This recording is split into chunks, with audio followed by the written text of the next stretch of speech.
Question number 1। प्राचीन काल में लोग किस भाषा का प्रयोग करते थे? पाली, अरबी, संस्कृत, प्राकृत। प्राचीन काल में लोग प्राकृत भाषा का प्रयोग करते थे। प्राकृत भाषा भारतीय आर्य भाषा का एक प्राचीन रूप है। इसके प्रयोग का समय 500 ईसा पूर्व से 1000 ईस्वी सन तक माना जाता है। Next question.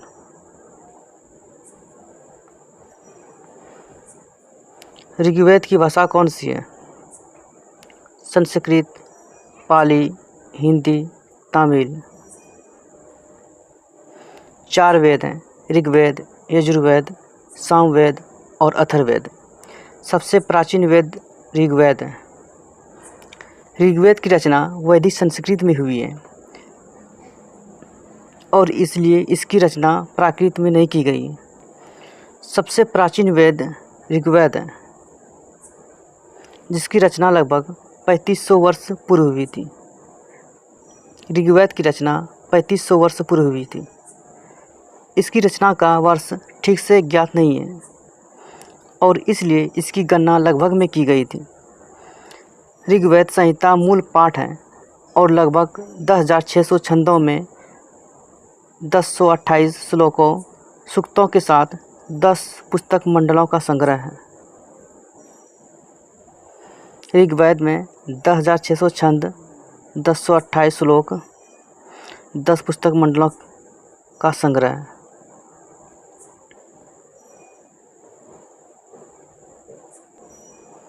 ऋग्वेद की भाषा संस्कृत है।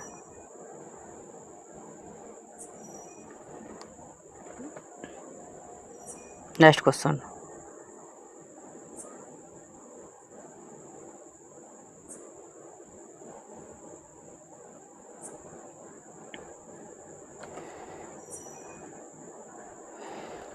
कृषि का आरंभ कितने वर्ष पूर्व माना जाता है? 7500 वर्ष पूर्व, 4700 वर्ष पूर्व, 2500 वर्ष पूर्व, 2000 वर्ष पूर्व। कृषि का आरंभ नवपाषाण काल माना जाता है। नवपाषाण काल कृषि क्रांति 7500 ईसा पूर्व से 6500 ईसा पूर्व तक माना जाता है। इस क्षेत्र में है कि 2 प्रमुख अनाज गेहूँ और जौ और पालतू जानवर जैसे बकरी, भेड़, सुअर और मवेशियों के जंगली पूर्वज पाए जाते हैं। 7500 से 6500 ईसा पूर्व का काल वास्तविक में कृषि की खोज का समय था। 7500 से 6500 ईसा पूर्व वास्तविक में कृषि का खोज का काल था।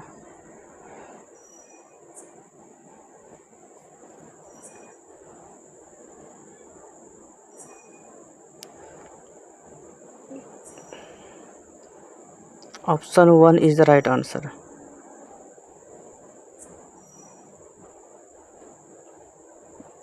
पचहत्तर सौ वर्ष पूर्व। Next question.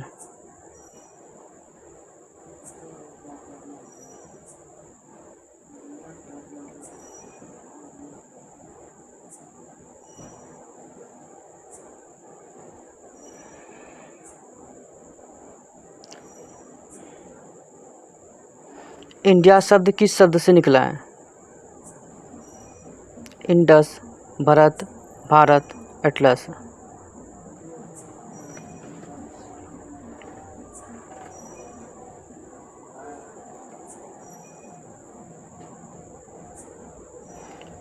इंडिया नाम सिंधु शब्द से लिया गया है। इंडिया शब्द का प्रयोग सबसे पहले ग्रीकों ने किया। दरअसल जब ईसा से 5वीं सदी पहले ग्रीकवासी सिंधु नदी के किनारे आए तो या फिर जब भारत के लोगों से उनका संपर्क हुआ तो उन्होंने सिंधु नदी के पार के लोगों को इंडस कहा। दरअसल ग्रीक सिंधु नदी के पार रहने वाले लोगों को हिंदस कहना चाहते थे। इंडिया शब्द इंडस शब्द से निकला है। Option 1 is the right answer. Next question.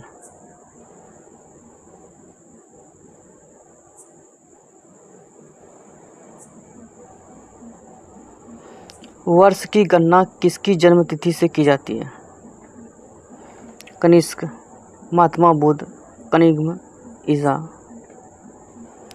वर्ष की गणना ईसाई धर्म प्रवर्तक ईसा मसीह के जन्म तिथि से की जाती है। Option 4 is the right answer.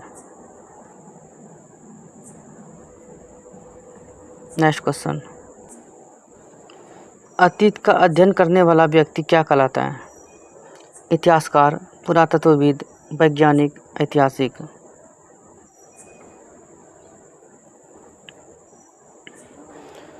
पुरातत्वविद अतीत में बनी और प्रयोग में लाई जाने वाली वस्तुएं की खोज एवं अध्ययन करने वाले व्यक्ति को पुरातत्वविद कहलाते हैं। पुरातत्वविद अतीत में बनी और प्रयोग में लाई जाने वाली वस्तुओं की खोज एवं अध्ययन करने वाले व्यक्ति पुरातत्वविद कहलाते हैं।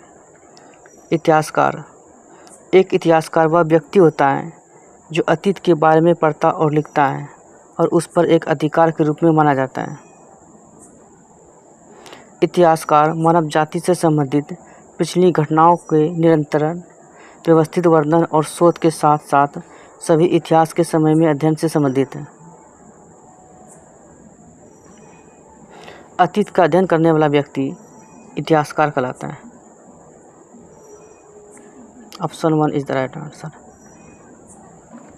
नेक्स्ट क्वेश्चन,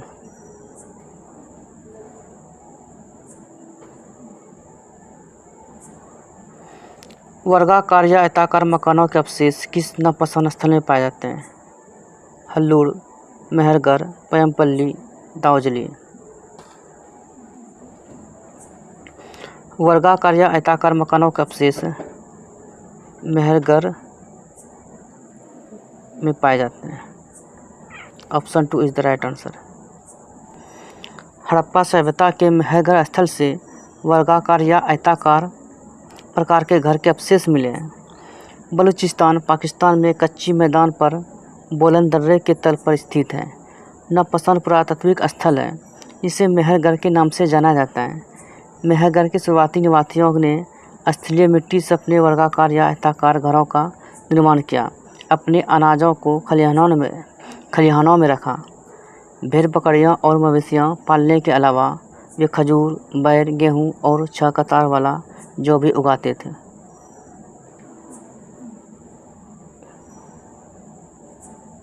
नेक्स्ट क्वेश्चन, पशुओं को पालतू बनाने की शुरुआत कब से हुई है?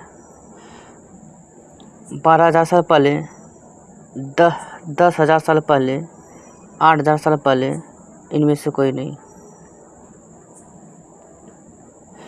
पालतू बनाने की शुरुआत कुत्तों को पूर्वी एशिया में लगभग 15,000 वर्ष पहले पालतू बनाया गया। बकरियां तथा भेड़ को 8,000 ईस्वी पूर्व एशिया में पालतू बनाया गया।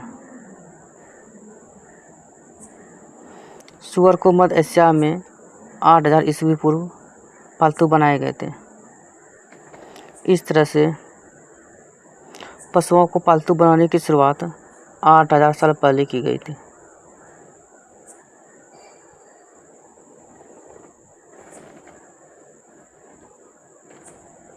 Option 3 is the right answer.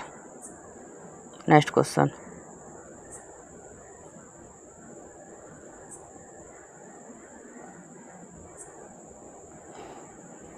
पुरापाषाण काल का समय कितने वर्ष पूर्व है? 20 लाख से 12,000 वर्ष, 20 लाख से 4700 वर्ष, 15 लाख से 12,000 वर्ष, 10 लाख से 12,000 वर्ष।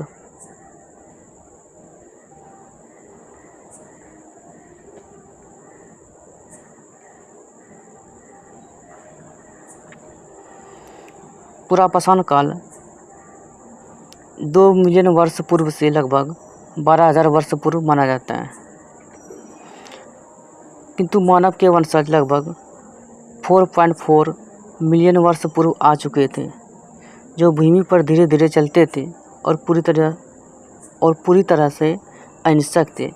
भारत में इसके अवशेष सोहन, बेलन तथा नर्मदा नदी घाटी में प्राप्त हुए हैं। पुरापाषाण काल का समय 20 लाख से 12,000 वर्ष पूर्व माना जाता है। मानव इतिहास की लगभग 99% कहानी किस काल में घटित हुई है? नवपाषाण काल, मध्य पाषाण काल, पुरापाषाण काल, इनमें से कोई नहीं। मानव इतिहास की 99% कहानी पुरापाषाण काल में घटित हुई है। Option 3 is the right answer. Next question.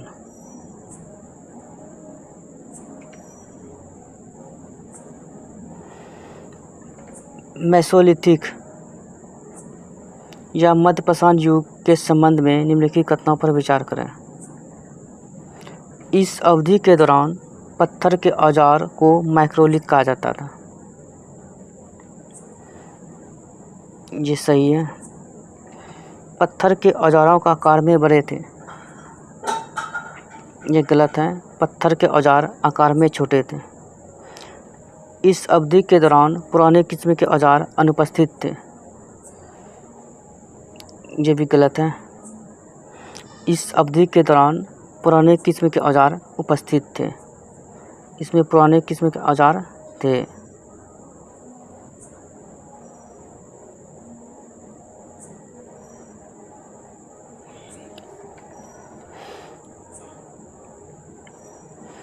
केवल 1 और 2, केवल 2 और 3, केवल 1 या उपयुक्त सभी?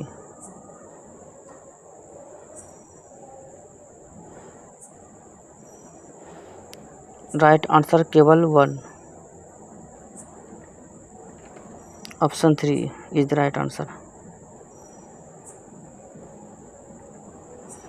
क्योंकि इस अवधि के दौरान पत्थर के औजारों को माइक्रोलिथ कहा जाता था। ये सही है। Next question.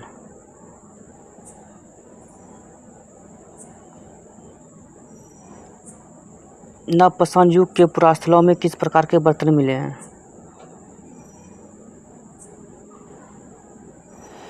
नवपाषाण युग के पुरास्थलों में मिट्टी के बर्तन मिले हैं। Option 2 is the right answer. चूँकि नवपाषाण युग में अनाज की खेती और जानवरों के पालन के साथ कई औपनिवेशीकरण अपनाई गई थी। उन्हें ऐसे बर्तन चाहिए थे जिनमें वे अपना खाद्यान्न और दूध जमा कर सकें। उन्हें खाना पकाने, खाने और पीने के लिए बर्तन की आवश्यकता थी, इसलिए हाथ से बने बर्तन शुरुआती चरण में पाए जाते थे। बाद में उन्हें बर्तनों के बनाने के लिए पैर से चलने वाले पहियों का इस्तेमाल किए गए।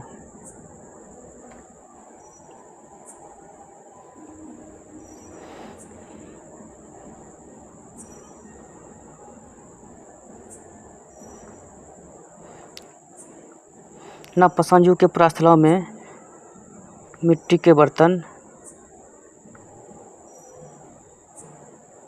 मिले हैं। Next question.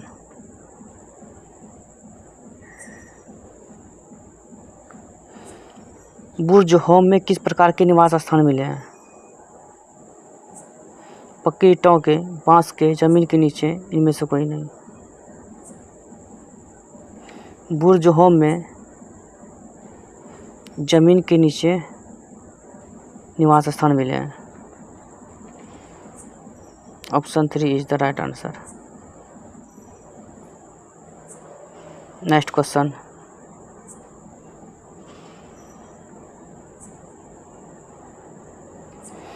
मेहरगढ़ में कपास की खेती के प्रमाण कितने वर्ष पूर्व मिले हैं? 7000 वर्ष पूर्व, 6000 वर्ष पूर्व, 5000 वर्ष पूर्व, 7700 वर्ष पूर्व। मेहरगढ़ में कपास की खेती 7000 वर्ष पूर्व मिले हैं। पुरातात्विक साक्ष्यों के अनुसार संभवतः मेहरगढ़ में लगभग 7000 वर्ष पूर्व कपास उगाई जाती थी। इससे पता चलता है कि दक्षिणी एशिया में कपास की खेती का एक लंबा इतिहास है और यह उन शुरुआती क्षेत्रों में एक था जहां कपास उगाई जाती थी। मेहरगढ़ में कपास की खेती की खोज से यह भी पता चलता है कि सिंधु घाटी सभ्यता जो बाद में उसी क्षेत्र में विकसित हुई है और यह प्रथा पहले की संस्कृतियों से विरासत में मिली होगी।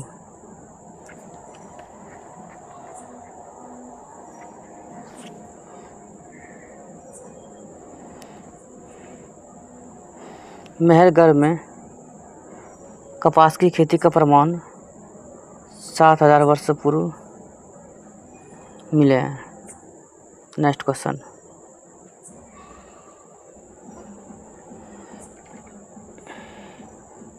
पिरामिडों में दफनाकर सुरक्षित रखे गए शवों को क्या कहा जाता है?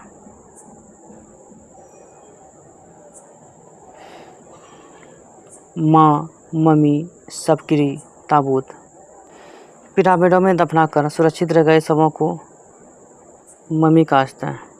हड़प्पा की नगर योजना की अनूठी विशेषताओं के बारे में निम्नलिखित कथनों पर विचार करें। घर समान रूप से एक मंजिली होते थे। इनमें अनेक शहरों में ढकी हुई नालियाँ थीं।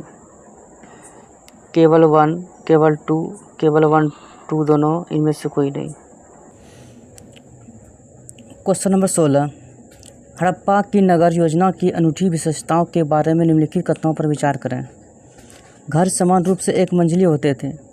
इनमें से अनेक शहरों में ढकी हुई नालियाँ थीं। घर समान रूप से एक मंजिली होते थे, गलत है। इनमें से अनेक शहरों में ढकी हुई नालियाँ थीं, ये सही है। केवल 2।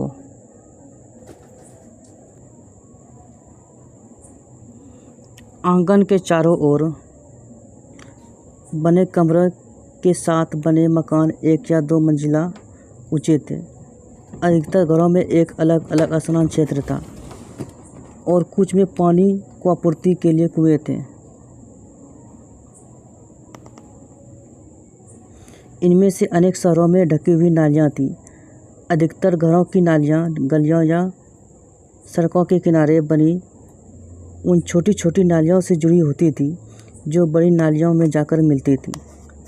चूँकि नालियाँ ढकी हुई थी, इसलिए उन्हें साफ रखने के लिए निश्चित दूरी पर देखभाल करने वाले छेद छोड़ दिए गए थे। घरों, नालियों और सड़कों की योजना तथा निर्माण संभवतः साथ साथ किए गए थे। नेक्स्ट क्वेश्चन,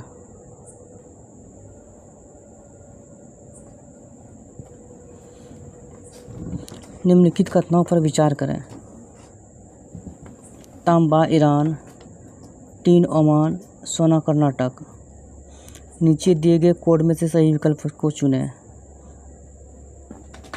ऑप्शन 1 केवल 1 और 2, ऑप्शन 2 केवल 2 और 3, ऑप्शन 3 केवल 3, उपयुक्त में से कोई नहीं। Option 3 is the right answer, केवल 3। सोना कर्नाटक। सबसे पुराना वेद है ऋग्वेद, सामवेद, अथर्ववेद, यजुर्वेद। सबसे पुराना वेद ऋग्वेद है। ऋग्वेद में वर्णित प्रार्थनाओं को क्या कहा जाता है? ऋग्वेद में वर्णित प्रार्थनाओं को क्या कहा जाता है? दोहे, प्रार्थना, सूक्त, छंद।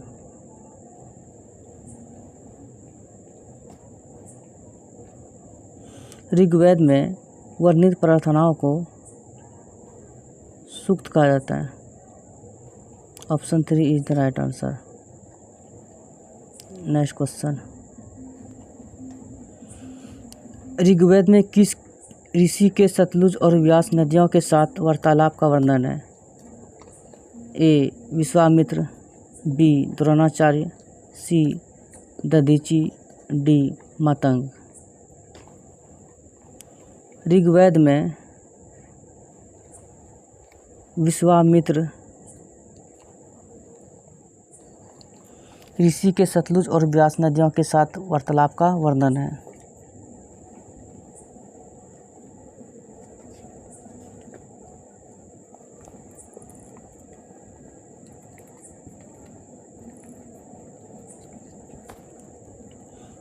नेक्स्ट क्वेश्चन,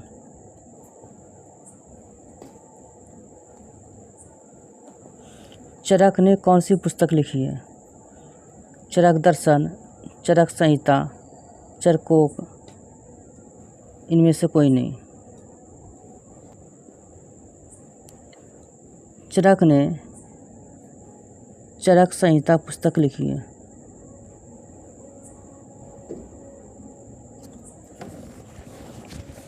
चरक संहिता आयुर्वेद का सबसे पुराना और सबसे प्रामाणिक ग्रंथ है और भारत का प्राचीन चिकित्सा विज्ञान है।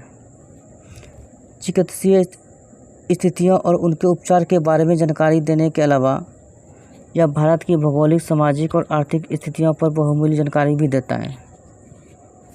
Option 3 is the right answer. Next question.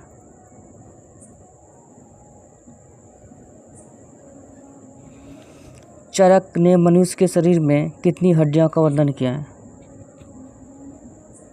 206, 360, 500, 600।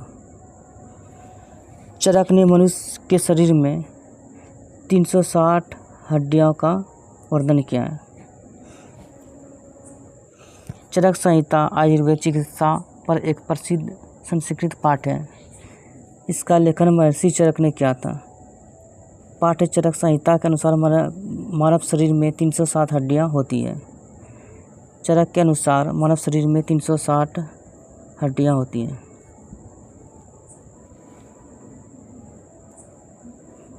Next question.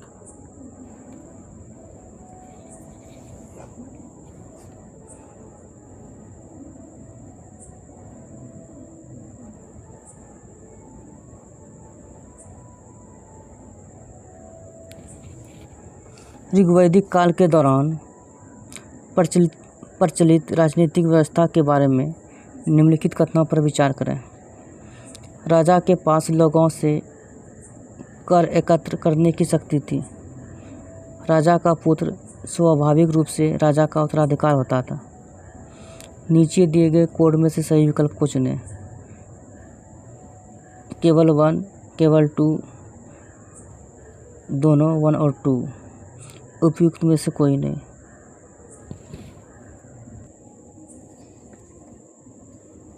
ऋग्वैदिक काल के दौरान कार्य संपादन के संदर्भ में 2 वर्गों का वर्णन मिलता है। पहला, पुरोहित,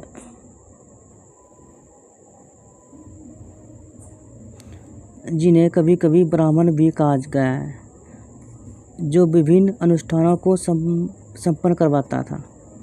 और दूसरा वर्ग राजाओं का था। दूसरा वर्ग राजाओं का था।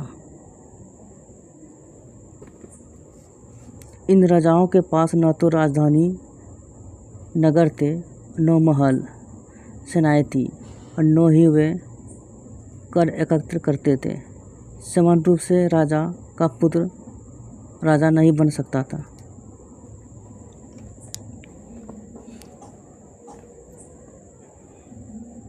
राजा का पुत्र स्वाभाविक रूप से राजा का उत्तराधिकार होता था।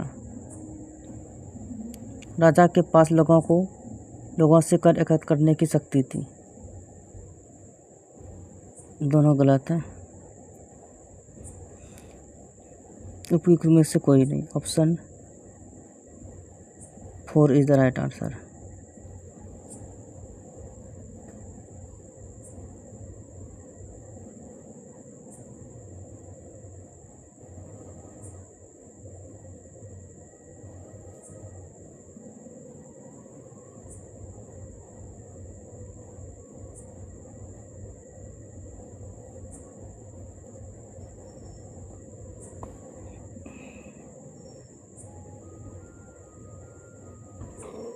Next question.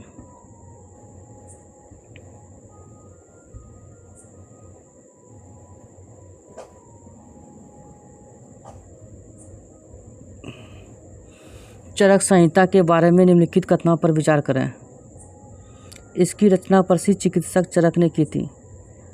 वह बताते हैं कि मानव शरीर में 360 हड्डियां होती हैं। नीचे दिए गए कोड में से सही का विकल्प चुनें। केवल 1, केवल 2, दोनों। उपयुक्त में से कोई नहीं।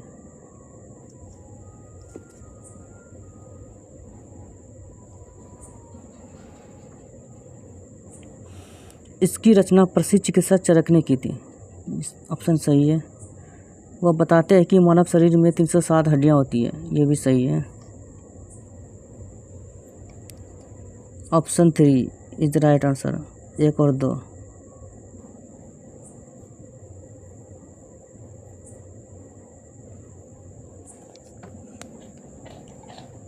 दोनों सही है।